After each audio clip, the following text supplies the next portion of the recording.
L'église d'aujourd'hui reçoit pour vous le prophète Kaiko. Il est avec nous ici. Il va nous parler de la part du Seigneur. J'ai dit merci beaucoup à tous ceux qui nous regardent. Bienvenue dans votre église d'aujourd'hui, votre magazine que vous aimez beaucoup, qui vous édifie sur le plan religieux.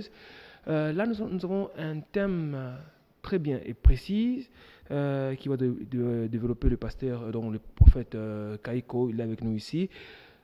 Bonjour prophète. Je vois la santé, ça va. Bon anniversaire aussi de l'indépendance. Bonne fête. Merci à tous les Congolais, à tous ceux qui portent ces tours, qui se battent pour le pays. Nous leur disons qu'avec le Seigneur, n'ayez pas peur. Les ennemis que vous voyez aujourd'hui, demain vous ne les verrez pas. Amen. Le Seigneur nous est favorable. Nous est favorable. Amen. Nous sommes très contents de vous recevoir une fois de plus dans notre studio. Ce n'est pas pour la première fois. On a développé avec vous sur un sujet bien la fois passée. Aujourd'hui, nous allons parler sur l'indépendance. Est-ce que sur le plan religieux, est-ce que la RDC ou l'église de la RDC a acquis son indépendance? Ça fait déjà 64 ans déjà, aujourd'hui, jour pour jour. Nous bénissons le Seigneur pour cette thématique. Mais nous voulons d'emblée expliquer quelque chose d'important. Lorsque vous parlez de l'Église, il faut toujours faire la part des choses entre l'Église traditionnelle, les églises qui viennent d'Europe et l'Église du Seigneur. Donc ça, il faut faire toute la nuance. Les églises traditionnelles que nous connaissons, que vous connaissez, les grandes, protestants, catholiques, méthodistes et que sais-je encore, toutes ces églises-là, jusqu'aujourd'hui, ils sont liés à l'Occident. Ils sont dépendants de l'État occidental. La preuve en est avec ce qui s'est passé avec ce qui se passe aux États-Unis avec l'Église méthodiste unie. L'État américain a reconnu le mariage homosexuel. Et tu vas voir que dans le synode de 2023, de l'année passée, on oblige, parce que c'est l'État qui subventionne ces églises-là. Tout à fait. Et ces églises-là n'ont pas leur indépendance. Et ils sont à la merci de ces États-là. Parce que vous prenez des églises comme l'église orthodoxe russe, vous prenez les églises anglicanes. Ces églises-là n'ont jamais été indépendantes. En fait, ce sont des églises de l'État qui conduisent la politique de l'État, mais dans l'Église. Donc, à ces domaines-là, ces églises-là ne seront jamais libres et ne le sont pas encore. Même l'Église catholique du Congo, vous avez vu, alors que le Vatican, le pape a demandé qu'on donne les sacrements aux homosexuels. Toutes les conférences épiscopales d'Afrique ont refusé. Pourquoi? Parce qu'ils sont encore liés, intimement liés au Vatican. Donc, ils ne peuvent jamais être indépendants. Mais quant à l'Église du Seigneur, nous lisons Matthieu 16, le Seigneur donne la promesse à Pierre. Il dit, tu es Pierre, Matthieu 16, verset 18. Il dit, ce n'est les sons de la chair qui t'ont révélé, mais tu es Pierre. Sur cette pierre, je bâtirai mon église. Donc l'église du Seigneur est liée au Seigneur. Donc sur le plan de l'indépendance spirituelle, elle peut être indépendante, mais sur le plan de l'administration, c'est là votre question, sur le plan de l'administration ou de la politique? Sur tous les plans. Donc, on passe sur tous les plans. Maintenant, là, on va souligner quelques plans. Sur le plan politique, sur le plan spirituel, parce qu'on a vu avec le prophète Simon Kimbangu, il a été persécuté jusqu'à même à sa mort, à cause donc il défendait la religion. Il ne voulait pas qu'on soit colonisé même sur le plan religieux. Il a débattu, il a fait un bon combat, il est décédé la tête haute, si je peux le dire. Voilà, donc je disais que l'église du Seigneur est différente des églises traditionnelles. Les églises traditionnelles et, comme vous avez si bien dit, continuent à recevoir les dogmes et les ordres de ces pays occidentaux. Donc ces églises-là ne peuvent pas être indépendantes. Ils obéissent à doigt et à l'œil à ce que l'Occident dit. Donc ils sont restés toujours dépendants de ces États-là, même spirituellement. Même spirituellement, ils sont à la merci de la vision de leurs États. Tandis que l'église du Seigneur dont je parle, parce que Dieu n'a que deux pays sur la terre. Dieu a Israël et Dieu a son église. Donc l'église du Seigneur, elle est affranchie. Elle ne marche que selon la parole. Elle ne marche que selon ce que la Bible lui dit. Mais néanmoins, nous sommes respectueux de l'autorité. L'église est respectueuse de l'autorité. L'église marche à ce que l'autorité nous dit sur le plan administratif. Nous obéissons. Mais sur le plan de l'indépendance, l'Église a toujours été indépendante parce que l'Église c'est l'ambassade de Dieu sur la terre et nous obéissons par rapport à notre constitution qui est la parole de Dieu. Voilà. Oui, alors pour bien éclaircir, on doit d'abord commencer par l'indépendance, c'est quoi? Oui. L'indépendance, pour faire comprendre aussi à ceux qui nous suivent, l'indépendance c'est quoi pour que l'Église arrive à être dépendante? Voilà. L'indépendance, c'est d'abord le détachement. C'est-à-dire c'est être détaché d'une autorité donnée pour faire des choses selon que vous voulez. Vous voyez? Donc, je prends d'abord sur le plan spirituel. Sur le plan spirituel, les églises traditionnelles, et continuent comment je peux dire, à véhiculer ce qui était autrefois des traditions de l'Empire romain.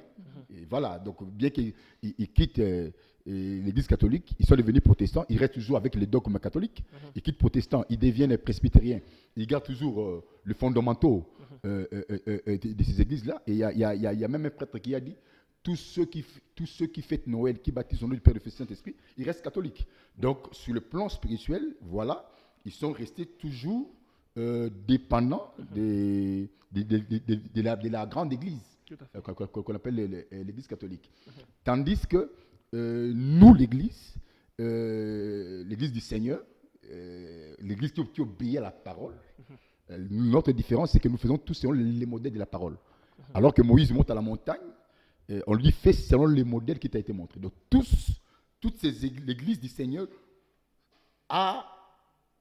ne fait des choses que selon les modèles qui lui étaient donnés. Donc nous avons deux modèles.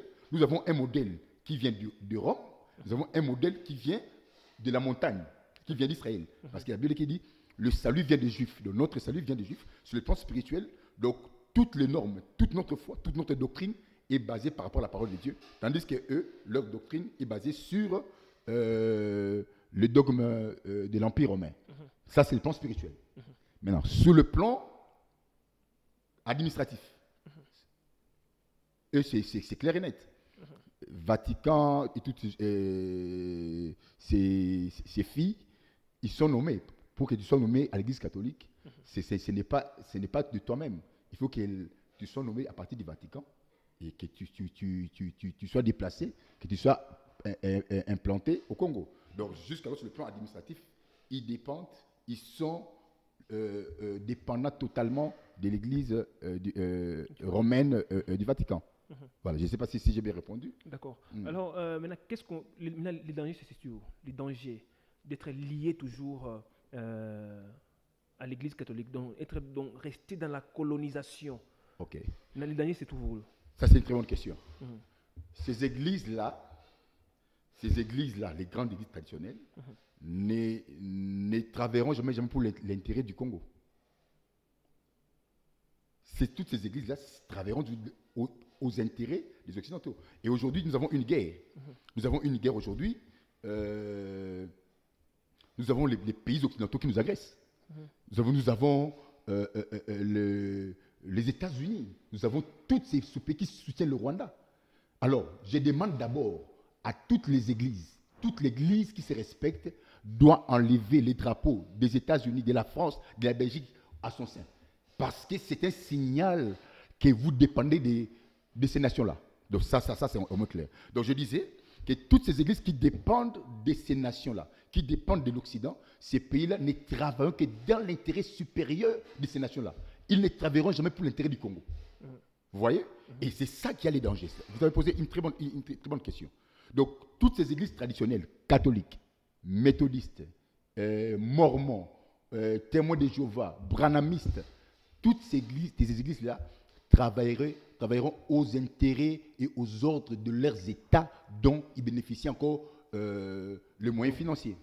Donc, ça ne sera pas pour l'avantage du Congo. La seule église qui soutient le Congo, la seule église qui se bat pour le Congo, c'est l'église du Seigneur, parce qu'elle nous recommande à nous de prier pour les autorités, de prier pour les pays, parce que nous ne dépendons que du Seigneur et nous aimons notre pays.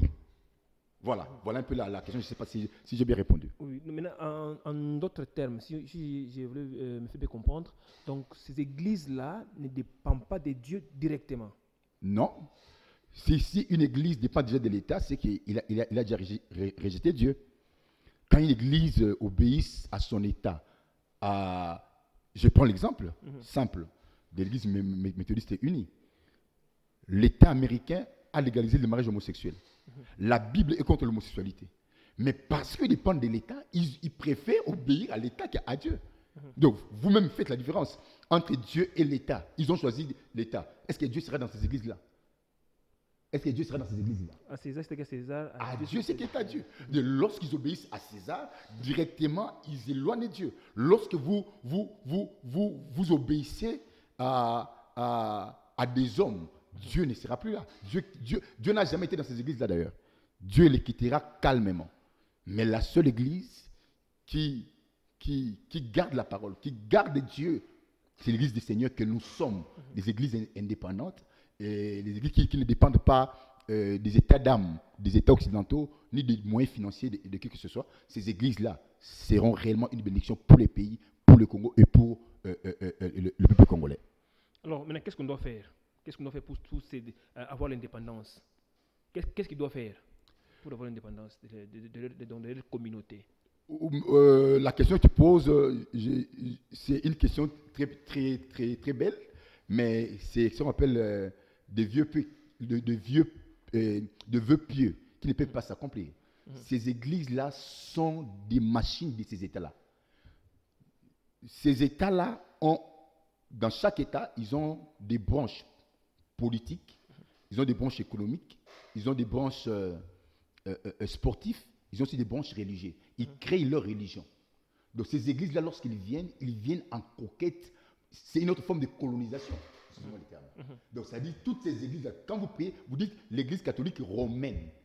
Donc ces églises-là, cette église-là défendra l'intérêt de l'Empire romain, qui est aujourd'hui l'Union européenne et qu'est-ce que c'est encore.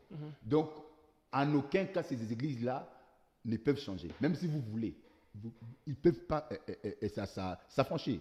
Je prends l'exemple de l'église orthodoxe russe. Ces églises-là, c'est le président russe qui est le chef de cette église-là. Je prends l'exemple de l'église anglicane. C'est la reine ou le roi d'Angleterre qui est le chef spirituel de cette église-là.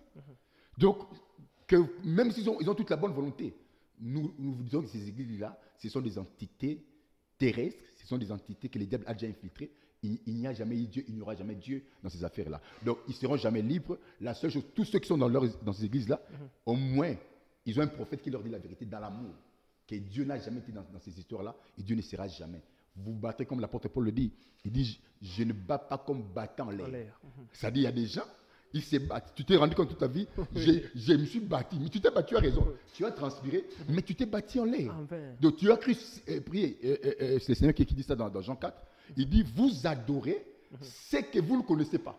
Il y a des gens qui adorent. Il a même vieilli. Il a servi, il a mis tous ses moyens, mais il a adoré le diable. Parce que tu peux adorer le diable sans le connaître. Donc, la seule solution que vous entendez, la Bible dit, mon peuple, sortez du milieu d'eux. J'ai entendu un jour Maman Chabani qui disait que l'église ne sauve pas. Je dis tout faux. Tout faux. L'église sauve. Si tu es dans une mauvaise église, tu iras en enfer. Si tu es dans une bonne église, tu iras au ciel. Amen. Oui. Parce que on ne peut pas devenir médecin dans la faculté de coupe et couture. On ne devient jamais avocat dans la faculté de mécanique, si ça existe.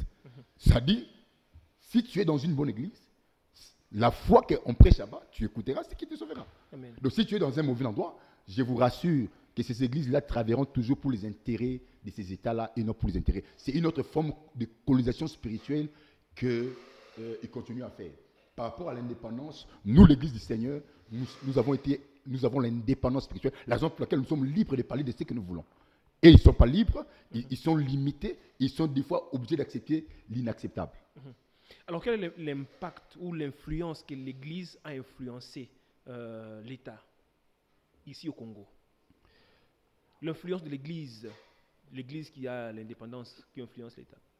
D'abord, nous bénissons le Seigneur, parce que l'Église indépendante, l'Église du Seigneur, c'est cette Église qui a toujours soutenu ces pays. Vous avez vu le prière que nous avons organisé, Stade des Martyrs, Stade de la Kenya, Stade Bonzola, Mbujima, et dans tous les pays, quand les pays étaient faits au sang, même à l'époque de Mobutu, du maréchal Mobutu, l'Église était au pied pour prier pour ces pays. Et aujourd'hui, nous avons la tendance dans ces pays. Et d'ailleurs, le Congo, c'est un pays qui doit beaucoup à l'Église. Parce que nous sommes le seul pays où, quand tous les pronostics étaient rouges, quand tout le monde disait qu'il y aura catastrophe, ça ne s'est jamais produit. Quand Mouzé venait, on disait que c'est fini, ça va s'embraser. Dieu a enlevé ça. Alors que Mouzé meurt, on disait que ça va barder, ça passe. Nous sommes en 2018, la tendance entre Félix Tshisekedi et Jesus Kabila, tout le monde disait que ça sera... Les gens ont fouillé ces pays, mais Dieu a témoigné qu'il y a l'Église. Amen. Parce qu'il y a l'Église, Dieu donne la paix. Amen. Donc les résultats aujourd'hui, qu'est-ce que l'Église a? Qu'est-ce que l'Église a produit? Qu'est-ce que l'Église a donné comme les résultats? Vous avez Félix Tshisekedi. C'est le fruit de l'Église libre. Vous voyez? Les résultats, vous avez aujourd'hui la paix dans ces pays. Aujourd'hui, nous continuons à vous rassurer que l'Église continue à soutenir le Congo, et le Congo ne faillira pas. Quel que soit le complot de ceux qui font, quel que soit le complot de ceux qui cherchent à balkaniser, ma main droite élevée devant le trône de la grâce du Seigneur, nous vous rassurons, le Congo ne se balkanisera jamais. Et le petit Rwanda, le Rwanda qui ose de toucher, nous leur disons que leur fin est proche et la désillusion sera incommensurable. Amen. Parce que ce pays, il y a des hommes, il y a des femmes et des hommes qui cherchent Dieu, qui prient et qui demandent au Seigneur, à cause de l'Église, il y aura la paix. Amen. Voilà l'avantage d'avoir une Église affranchie, une Église indépendante, une Église des dieux, une Église du Seigneur, et qui est au service du Congo, qui prie, qui jeûne dans les montagnes, dans des maisons, dans des chambres hautes. Les gens prient, ils se mettent à genoux, ils cherchent Dieu pour que Dieu bénisse ces pays, Amen. Pour que Dieu apporte sa main. Malgré les temps difficiles, nous avons l'assurance que la main de Dieu n'est pas courte pour soutenir ces pays. Alors, j'ai envie de dire... il y a Kimpamvita, il y a l'autre, c'est le prophète Simon Kimbangu. Est-ce que leur lit est vaine aujourd'hui? C'est cette question que tu me poses, c'est une question tendancieuse. Mais néanmoins, je me dire ceci. Kimbangu a mené un très bon combat. Mais ce combat-là, c'était un combat politique. Et je crois même le président Tshisekedi l'a bien compris. Il lui a honoré, il lui a décerné le prix de quoi? Le prix, je crois, du combat africain. Hein? Ce n'est pas seulement pour le Congo, mais pour toute l'Afrique. Donc son combat était un combat valable, un combat loyal, mais c'était un combat politique. Un combat qui aujourd'hui a apporté ses fruits, parce que tous ces mondes-là ont payé le prix pour que la politique, pour que l'homme congolais ne soit pas un esclave encore des Blancs. Et c'est que nous continuons à dire ici que lorsque vous servez dans ces églises-là, lorsque vous investissez dans ces églises-là, donc vous servez l'intérêt étranger, toutes ces églises traditionnelles-là. Vous voyez? Et ici, je demande à toutes les églises d'enlever les drapeaux des États-Unis, d'enlever les drapeaux de la France, de la Belgique, de tous ces pays qui nous agressent. Donc, tout pays qui est hostile au Congo, son drapeau ne peut pas se lever à l'église. Parce que ça sera la haute trahison, ça sera soutenir nos ennemis. Parce que le drapeau, c'est un symbole de l'autorité, c'est le symbole spirituel d'un pays. Donc, nous trouvons très mal que les pays qui nous agressent les pays qui nous font du mal, que leur drapeau soit élevé dans nos églises. Donc l'église qui est libre, l'église qui est affranchie, ne peut pas élever les drapeaux de l'ennemi sur la terre congolaise. Ça sera la haute trahison. Donc je disais que le combat de Kipamvita, le combat de Kimbangu, les combats de tous ces hommes-là, ce sont des combats valables, mais sur le plan politique. Sur le plan politique, ils ont mené un bon combat et ce combat a produit des résultats aujourd'hui. Ok, aujourd'hui on a la Senko, et là, dans la politique, il y a tout cet organisme-là dans la politique en train de soutenir l'État congolais. Est-ce qu'on peut dire aussi que l'Église aussi a une place dans la politique? Bon, il y a quelqu'un qui avait dit, je ne vais pas m'investir trop dans la politique, je parle de l'indépendance de l'Église. Il y a un politicien qui a dit que ceux qui ont combattu le Lumumba, c'était la même Senko ici. Le même Senko a combattu Mobutu, la même Senko a combattu Joseph Kabila, c'est la même Senko qui a combattu, qui combat Kochi Tshisekedi. Donc, à un moment donné, lorsque vous combattez, tout le monde va vous dire finalement. Est-ce que tout le monde est mauvais finalement? Donc, dire que soutenir, je ne pense pas qu'ils soutiennent.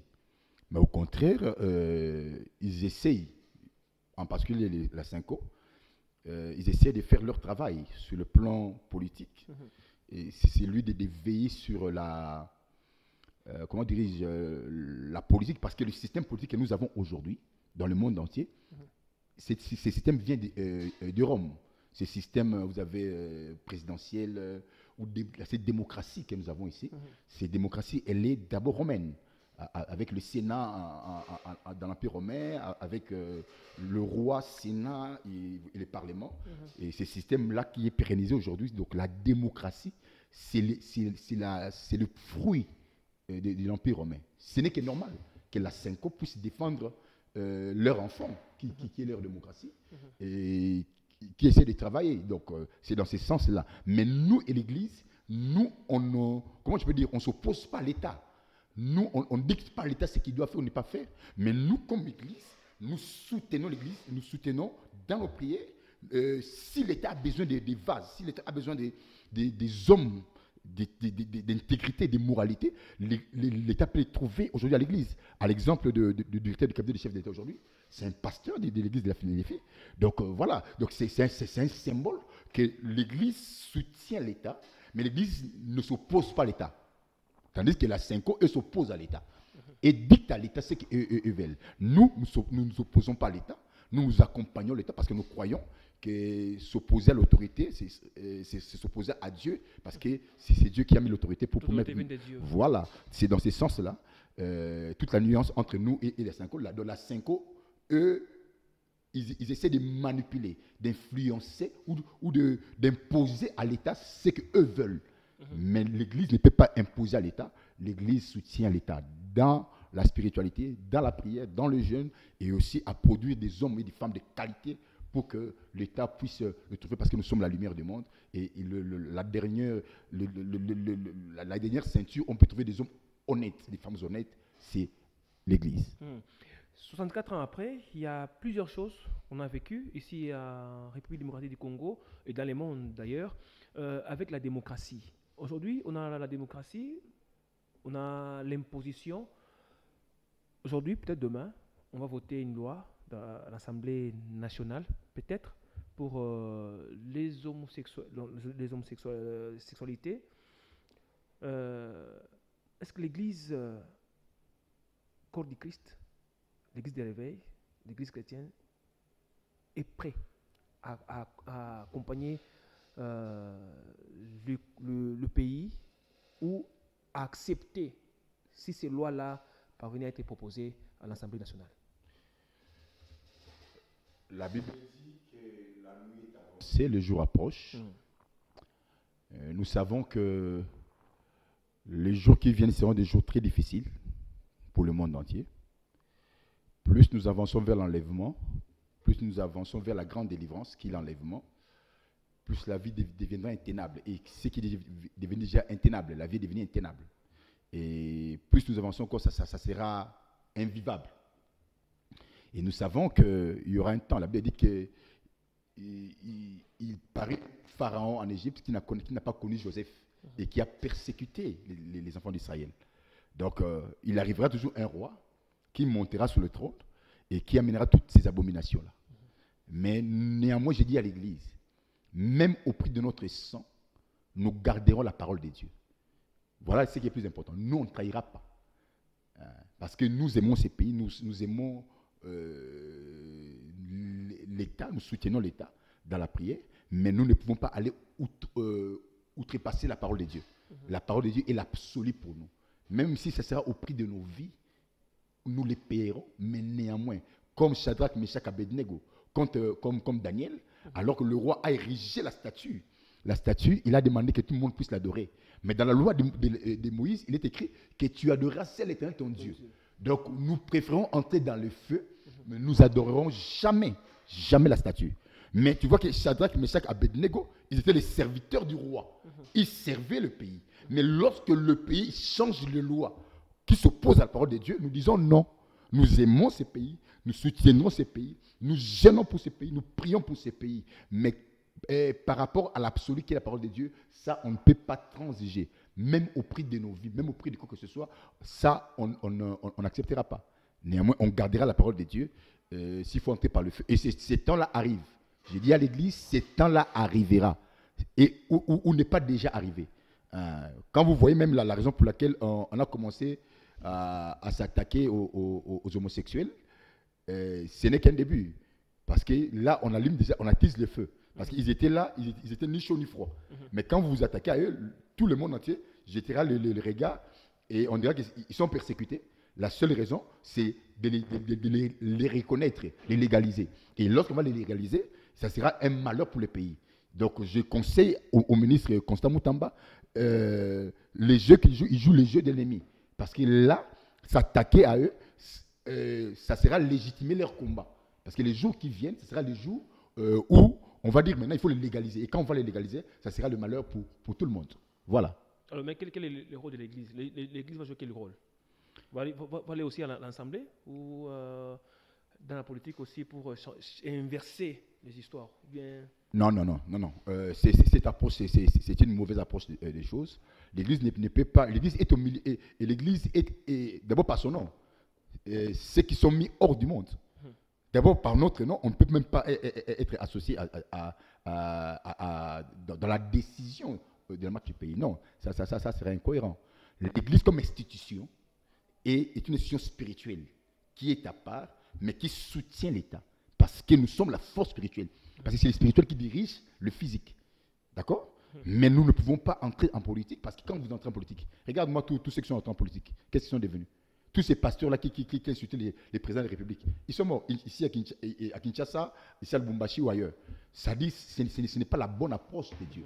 Dieu, l'onction qu'il nous donne, c'est pour soutenir l'Église et non pas pour travailler. L'Église n'est pas là pour travailler avec l'État, non. Nous soutenons l'État, nous prions pour l'État, mais nous ne travaillons pas dans la même marche avec l'État, non.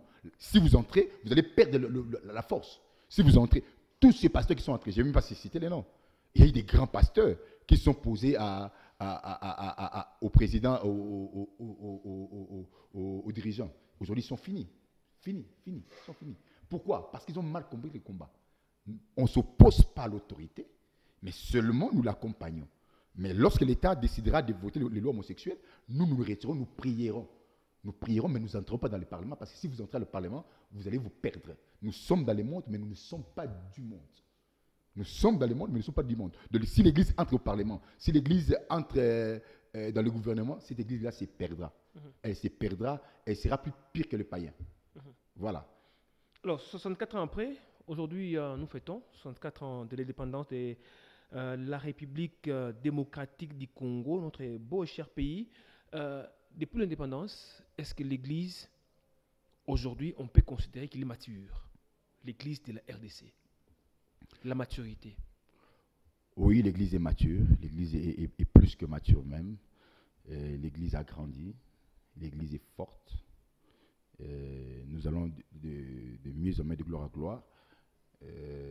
64 après, l'Église est capable de se tenir. L'Église est capable de de faire encore plus, non seulement pour les seigneurs, mais aussi pour les Congos.